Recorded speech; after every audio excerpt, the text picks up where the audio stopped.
जीवन के कठिन रास्तों से अगर हिम्मत करके चलते जाओगे, जीवन के कठिन रास्तों से अगर हिम्मत करके चलते जाओगे तो अंत में लोगों से लाख गुना बेहतर पाओगे।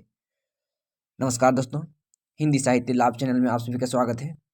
जैसे कि हम सभी को पता है, इस चैनल के माध्यम से हम सभी UGC net, TGT, PGT, net, JRF आदि की तैयारी करते हैं और इसी को आगे बढ़ाते हुए आज हम सभी का विषय है आदिकाल, जो सरस्वती पांडे और गोविंद पांडे की मूल पुस्तक से अध्ययन करने वाले हैं। तो देखते हैं दोस्तों, आज की मूल अध्ययन जो आज का विषय है आदिकाल।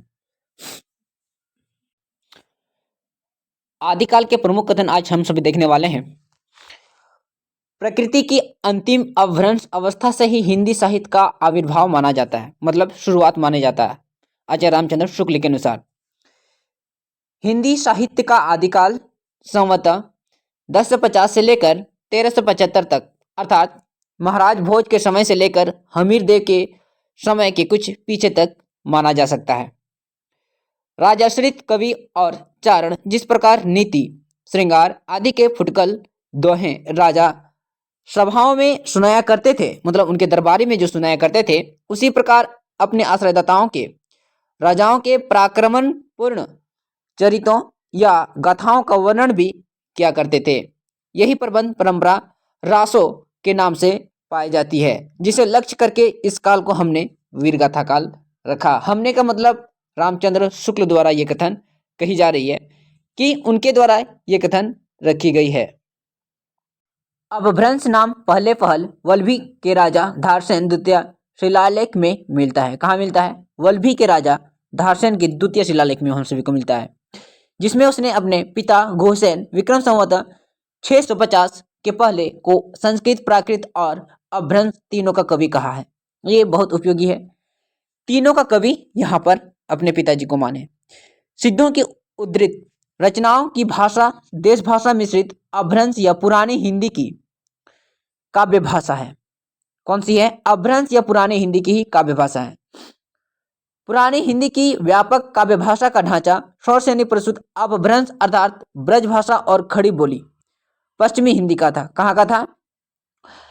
अपभ्रंश अर्थात खड़ी बोली का पश्चिमी रूप का, ये हम सभी को यहाँ पर देखने को मिलता है। ये यहाँ से क्वेश्चन पूछा जाता है कि इनमें से कौन सा कथन सही है, दो छांटना रहता है और दो गलत रहता है, जिसमें हम सभी को बहुत ही बारीकी से यहाँ पर हम सभी यहाँ पर देखना पड़ेगा।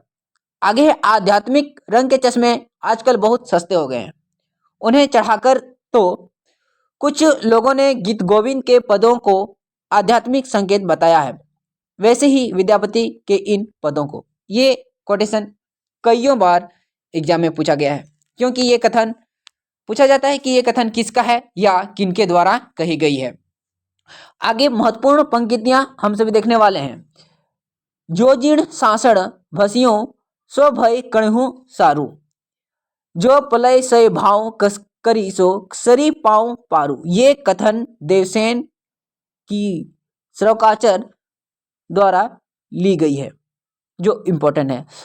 दूसरा बिंदु है पनिया सहल सत बखड़ाई देही रुद बसंत ना जनाई, आमड़ा गमन अणरतेन विखंडिया तो वीड़िन जय भणई हऊं पंडिया। यह है सरहप्पा का कथन। आगे है जही मन पवन ना संचरय रवि, शशि नाही पवेश तही वत चित विषाम करूं सरहे स्वयं उवेश। ये कथन भी एग्जाम में पूछा गया है।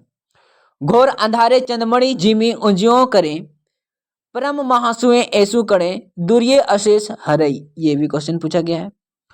तीसरा में बोल रहा है कि का तरुवर पंच बिड़ाल, भाव ना होई अभाव ना होई अभाव ना जाए। ये भी इंपॉर्टेंट पूछा गया है, लुइपा का कथन है। चौथा है सहजे थर करी वार्णी साध, विरूपा का कथन है। एक णा किजय मरना तंत, कणहप्पा का कथन है। हलो डोंभी तो पुजभी सद्भावे, सदगुरु पाओ पै जब पुणु जिमऊरा, कणहप्पा का कथन है। भला हुआ जो मारिया पिया संगमी कंठ निदड़ी हेमचंद्र की कथन है, और ये 2022 में एग्जाम पूछा गया है, जो इस बार हम सभी दिए थे। 8वां है गंगा जमुना मांझे बह भय नाई, ये डोंबिप्पा का कथन है। नगर बाहरी डोंबी तोहरी कुड़िया छाई, छोई जाय सो बाहा नड़िया, ये कढ़प्पा का कथन है। जी मिलोण बिलजई पानी एही तीमी धरनी लवचिते, ये कढ़प्पा का कथन है। देसिल बैना सब जन मिठा तेते सन जंपो आओ हट्ठा, ये विद्यापति का कथन है। हिंदू बोले दुरही निकाय छोटे तरकू भपकी मार, विद्यापति कीर्तिलता से क्वेश्चन है। क्वेश्चन पूछा जाता है मनहु कला रसभान कला 1600 बनिया विगसी कमलित्रियां भ्रमर बेनु खंजन मृग लुटियां, पृथ्वीराज रासो का ये कथन है। तो ये सभी जितने कथन हम सभी ने देखा, ये कई बार एग्जाम में पूछा गया है और आगे भी निश्चित रूप से ये संभावना रहती है कि इसका क्वेश्चन पूछने की। बजिए घोर निशान रान चौहान चौहों दिस, पृथ्वीराज का ये कथन है। उदित राज पृथ्वीराज बाग मनो लग बिट नट, ये भी पृथ्वीराज का है। ये क्वेश्चन हमेशा पूछा जा रहा है यूजीसी नेट द्वारा। 12 बरिसे ले कुकुर जिए 13 लो जिए सियार, बरिस 18 छत्री जिए, बरिस 18 छत्री जिए आगे जीवन को धिकार, जगनिक का कथन। एक थाल मोती से भरा एक नार ने अचरज किया, अमीर खुसरो, बहुत ही उनकी द्वारा पंक्ति है, बहुत ही प्रसिद्ध पंक्ति है। गोरी सोवे सेज पर मुख पर डारी केस, मेरा जमुना नौलेरा भय है गुलाल, ये भी अमीर खुसरो की पंक्तियां हैं। जे हाल मिस्कीन मकून तगाफुल दुराय नैना बनाए बतिया, अमीर खुसरो की पंक्ति है। सरस बसंत समय भल पावली, विद्यापति पदावली से ये क्वेश्चन है। काली कहल पिया सांझ हीरे जैन मांझ मारू देश, ये विद्यापति पदावली की गति है। आगे दिया है महत्वपूर्ण तथ्य। प्रकृतिभाष हिंदी का तात्पर्य है प्रकृति की रूढ़ियों में बहुत कुछ बद हिंदी। क्या है? प्रकृतिभाष हिंदी का तात्पर्य है प्राकृत की रूढ़ियों से में बहुत कुछ बद हिंदी। कवि विद्यापति ने 2 प्रकार की भाषा का प्रयोग किया है। कौन? विद्यापति ने। एक पुरानी अपभ्रंश का और दूसरा बोलचाल की देसी भाषा का। गाहा या गाथा कहने से प्राकृत का बोध होता है, दोहा या दुहा कहने से अपभ्रंश या लोक प्रचलित काव्य भाषा का बोध होता है। यहां से भी क्वेश्चन 2022 में पूछा गया है। भरत मुनि विक्रम संवत 3री सदी के नाट्यशास्त्र में अपभ्रंश नाम ना देकर लोक भाषा देश भाषा ही कहा। मतलब अपभ्रंश भाषा को उन्होंने क्या नाम दिया था? देश भाषा। किसने? भरत मुनि ने। भरत मुनि का समय क्या रहता है? 2रा या 3री विक्रम संवत। उनकी कौन सी भरत मुनि की रचना है? तो नाट्य शास्त्र है। आगे है अपभ्रंश या प्राकृत भाषा हिंदी की रचना विक्रम संवत 7वीं शताब्दी से होने लगा था। कब से? 7वीं शताब्दी से।